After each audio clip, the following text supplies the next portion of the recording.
Cordial saludo, tutora y compañeros. Mi nombre es Angelillani Barragán Guerrero. Mi tutora es Paola Andrea Daza Vázquez. Mi número de grupo es 222. Bueno, mi primera pregunta era definir aminoácido y péptido. Un aminoácido es una molécula orgánica compuesta por un grupo amino NH2, un grupo carboxilo COOH, un átomo de hidrógeno y una cadena lateral o grupo R, que varía en cada aminoácido. Y los aminoácidos son los componentes básicos de las proteínas y están unidos entre sí mediante enlaces péptidos para formar cadenas polipéptidas.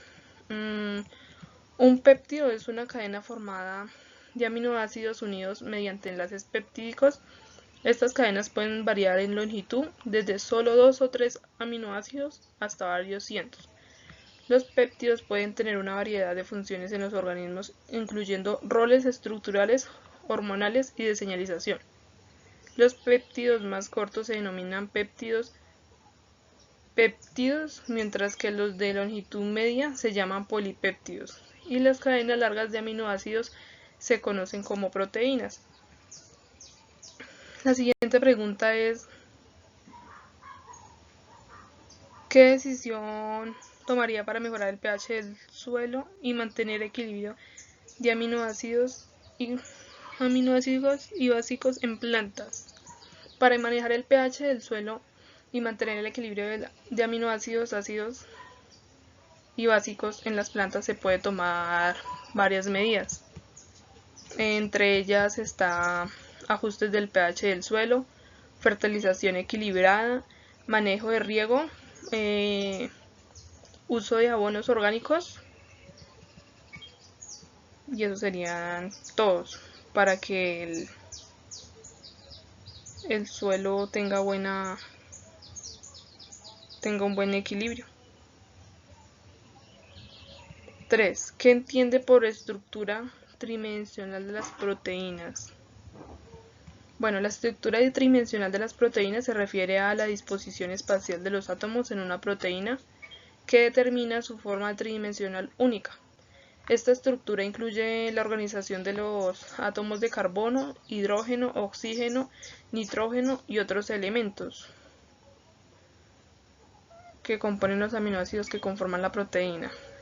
La estructura tridimensional de una proteína es fundamental para su función biológica, ya que determina cómo interactúa con otras moléculas y cómo realiza sus diversas actividades en la célula. La estructura tridimensional de las proteínas puede describirse en varios niveles, incluyendo la estructura primaria, secuencia de aminoácidos, estructura secundaria, hélices alfa y láminas beta, estructura terciaria, plegamiento tridimensional completo, y en algunas proteínas estructura cuaternaria, asociación de subunidades individuales. Bueno, en el plegamiento de las proteínas es el proceso mediante el cual una cadena polipéptica adopta sus estructuras tridimensionales nativa, es decir, la forma en la que la proteína está doblada en el espacio de esta estructura tridimensional es crucial para determinar la función de la proteína.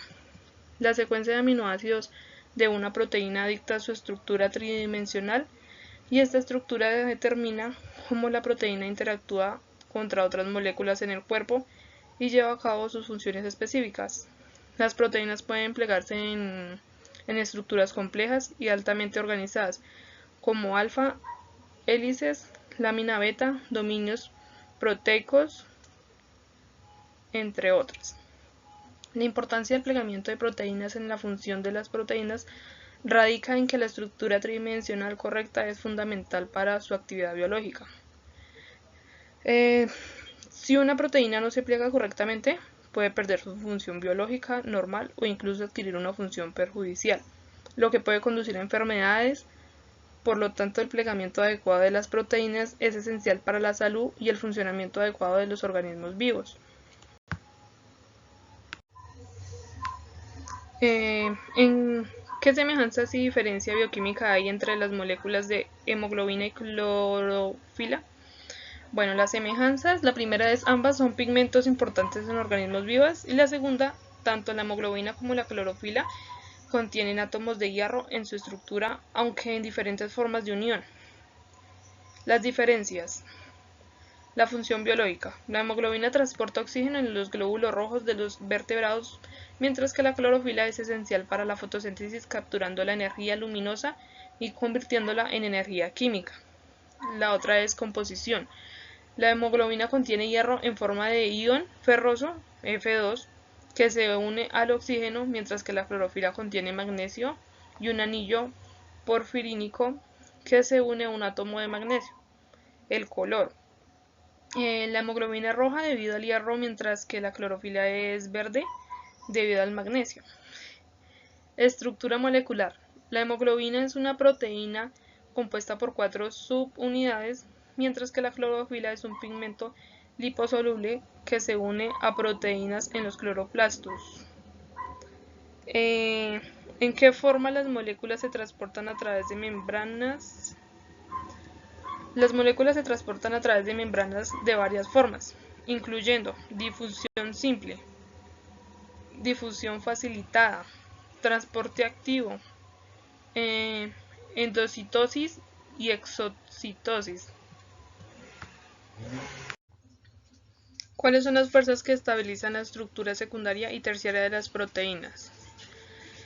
Las proteínas están conformadas por estructuras secundarias y terciarias que estabilizan por varias fuerzas y enlaces químicas. Algunas de las fuerzas principales que contribuyen a esta actividad son: enlaces de hidrógeno estabilizan la estructura secundaria y terciaria mediante interacciones entre átomos de hidrógeno y átomos electronegativos como oxígeno o nitrógeno. Interacciones hidrofóbicas. Atraen aminoácidos hidrofóbicos hacia el núcleo de la proteína, alejándolos del medio acuoso, lo que estabiliza la estructura terciaria. Interacciones electrostáticas. Forman puentes salinos entre grupos cargados opuestos, contribuyendo a la estabilidad de la estructura terciaria. Interacciones de Van der Waals. Son fuerzas de atracción entre átomos o moléculas cercanas, aportando estabilidad a la estructura terciaria. Enlaces disulfuro. Son enlaces covalentes entre residuos de cistenía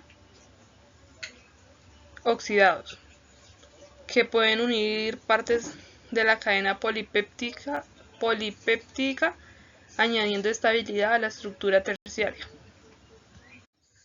¿Qué son las chaperonas moleculares y cuál es su función en el plegamiento de proteínas? Las chaperonas moleculares son proteínas especializadas que desempeñan un papel crucial en el proceso de plegamiento de proteínas, especialmente en entornos celulares donde las condiciones pueden ser estresantes o propensas a desencadenar errores en el plegamiento proteico.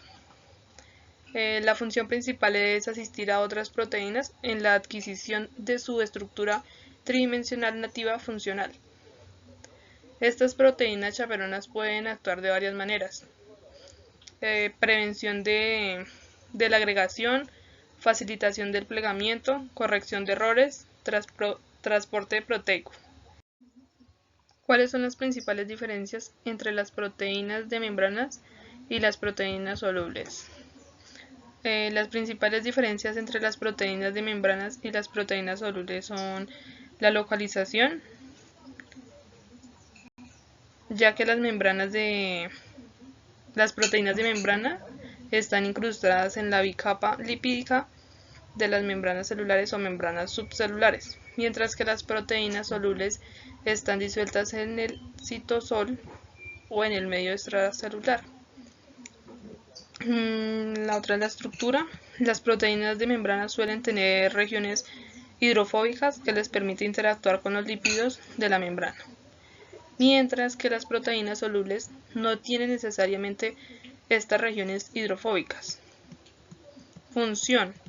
Las proteínas de membrana suelen estar involucradas en el transporte de moléculas a través de la membrana, la transducción de señales y el reconocimiento celular, mientras que las proteínas solubles pueden tener una variedad más amplia de funciones como enzimáticas, estructurales y reguladoras. Interacciones.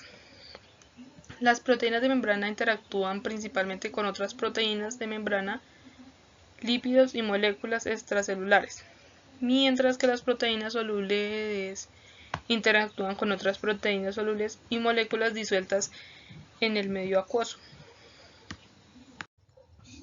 ¿Qué son los carbohidratos y cuáles son sus funciones principales en las plantas? Los carbohidratos son biomoléculas compuestas principalmente por carbono, hidrógeno y oxígeno en una proporción de 1:2.2, 2.1. Son una importante fuente de energía para los organismos y cumplen diversas funciones en los seres vivos. En las plantas las funciones principales de los carbohidratos incluyen energía. Los carbohidratos, en particular la glucosa, son la principal fuente de energía para las plantas. A través de la fotosíntesis, las plantas producen glucosa utilizando la energía solar, que luego se utiliza en procesos metabólicos para la síntesis de ATP, la molécula de energía universal en las células. La estructura. Los carbohidratos también desempeñan un papel estructural importante en las plantas. La celulosa, por ejemplo, es un polisacárido que forma la estructura de las paredes celulares, proporcionando rigidez y soporte a las células vegetales. Almacenamiento. Las plantas almacenan carbohidratos en forma de almidón en órganos de almacenamiento como tubérculos, semillas y raíces.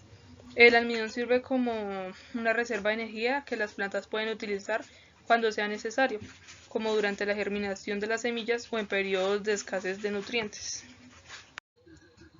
¿Cuál es la diferencia entre los monosacáridos, disacáridos y polisacáridos? Los monosacáridos son los carbohidratos más simples, compuestos por una sola unidad de azúcar.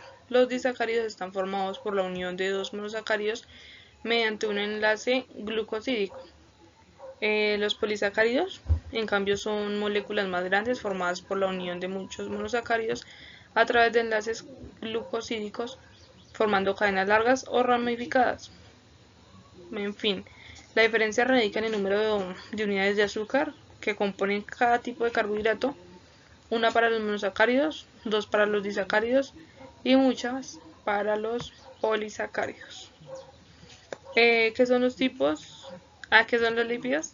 ¿Y cuáles son sus funciones principales en las plantas? Los lípidos son moléculas orgánicas que incluyen grasas, aceites, fosfolípidos y esteroides. En las plantas sus funciones principales son el almacenamiento de energía. Los lípidos, como los aceites, se almacenan en semillas y frutos como reserva de energía para la germinación y el crecimiento de las plantas. Componentes estructurales. Los lípidos forman parte de las membranas celulares proporcionando integridad estructural y regulando el paso de sustancias dentro y fuera de las células. El aislamiento térmico. Algunos lípidos, como la cera cuticular, actúa como una capa protectora en las hojas y tallos de las plantas, reduciendo la pérdida de agua y proporcionando aislamiento térmico. Señalización. Algunos lípidos, como las hormonas vegetales, actúan como mensajeros químicos que regulan el crecimiento, el desarrollo y las respuestas a factores ambientales en las plantas. Acá están las referencias bibliográficas en las que se citaron las imágenes y algunos textos. Gracias por su atención y hasta pronto.